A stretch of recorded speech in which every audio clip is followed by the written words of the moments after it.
শরতের আকাশের দিকে চেয়ে তাকালেই যেন মনে হয় পুজো আর বেশি দিন নয়, মা ফিরছে নিজের বাড়ি।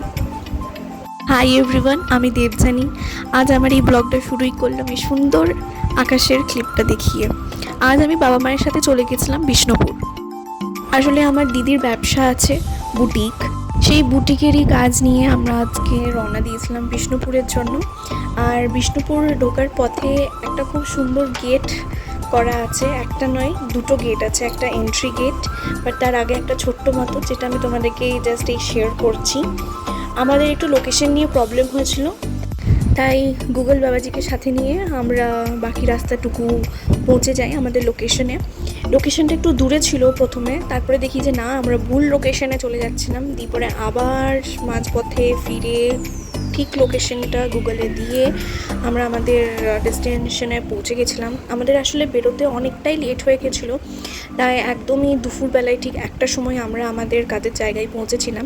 আর এই যে এই গেটটার কথা বলছিলাম, কি সুন্দরভাবে করেছে, মানে আমি তোমাদের জন্য একটু সামনে থেকে ক্লিপটা নিয়েছিলাম। তোমাদের মধ্যে যদি কেউ এখনও অবধি বিষ্ণুপুর যদি না গিয়ে থাকো, তাহলে একবার কিন্তু ঘুরে এসো। বিষ্ণুপুরের মন্দির, বিষ্ণুপুরের মাটির কাজ, এগুলো খুবই ফেমাস। আর তার সাথে সাথে অফকোর্স সিল্ক, বিষ্ণুপুরি সিল্ক। তো আমরা আমাদের লোকেশনে পৌঁছে গেছিলাম। এখানে বাবা কটা নিউজ পেপার রাখা ছিল, ওগুলো দেখছিল। আর সাথে সাথে তোমাদেরকে আমি নিজের আউটফিটটাও দেখিয়ে দিলাম আজকে। যেহেতু গরম, তাই আমি খুবই লাইট ওয়েটেড এই কর্সেটটা পরেছিলাম, কুর্তি অ্যান্ড নিচে ওই প্লাজো সেট। আর যেখানে গেছিলাম এটা ছিল তাদেরই প্রোডাকশন হাউস, মানে এখানে ওদের সমস্ত কারিগররা কাজ করছিল, আর পাশাপাশি তাদের নিজস্ব স্টোর। আর এখানে বিভিন্ন ধরনের আমাদেরকে শাড়ির কালেকশন দেখাচ্ছিল, এই বছর পুজোতে কী কী এসেছে না এসেছে।